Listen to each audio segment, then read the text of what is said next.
Nous pensons que le secteur public doit respecter ce quota de 3% et 2,5% ici à Bruxelles. Et une des manières peut-être de davantage inciter le secteur public à le faire, c'est en travaillant, un, avec les sous-traitants. On sait qu'il y a cette possibilité-là maintenant d'élargir, c'est une bonne chose.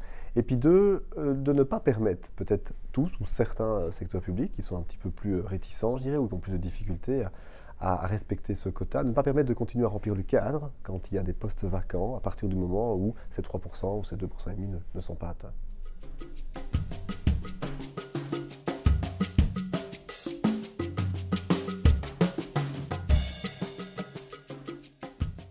Donc a priori, on n'est pas du tout favorable à une imposition de quotas dans le secteur privé. On pense que d'abord le secteur public doit montrer l'exemple. Il y a un problème d'exemplarité à ce niveau-là.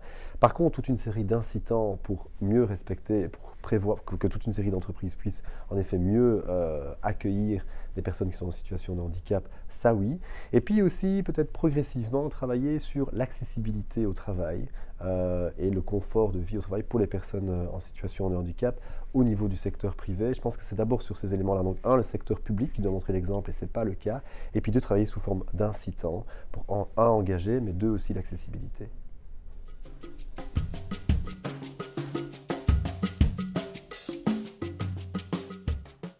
Donc, le MR est favorable, c'est un choix politique, de développer davantage de moyens pour améliorer justement cette formation, que ce soit en externe ou en interne. Mais ce type de formation ne s'improvise pas. Il faut aussi pouvoir avoir une labellisation du secteur qui prévoit des formations en la matière pour les personnes qui travaillent dans les ETA.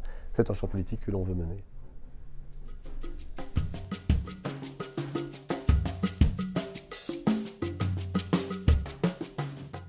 Mais en tout cas, ici à la région bruxelloise, si le MR revient au pouvoir, on veut copier ce qui a été fait ici les derniers mois par le gouvernement wallon dans le cadre du plan régional d'investissement, où 10 millions ont été débloqués, 10 millions qui sont alloués précisément à la réhabilitation, l'aide aux ETA pour qu'elles puissent opérer ce virage qui est nécessaire entre l'intelligence de la main et puis d'autres types d'activités que peuvent exercer les ETA. On voit bien que la société évolue, elle a besoin d'un accompagnement. C'est 10 millions qui ont été débloqués dans une enveloppe en Wallonie. Si on revient à Bruxelles, capitale, c'est exactement la même chose qu'on voudrait faire.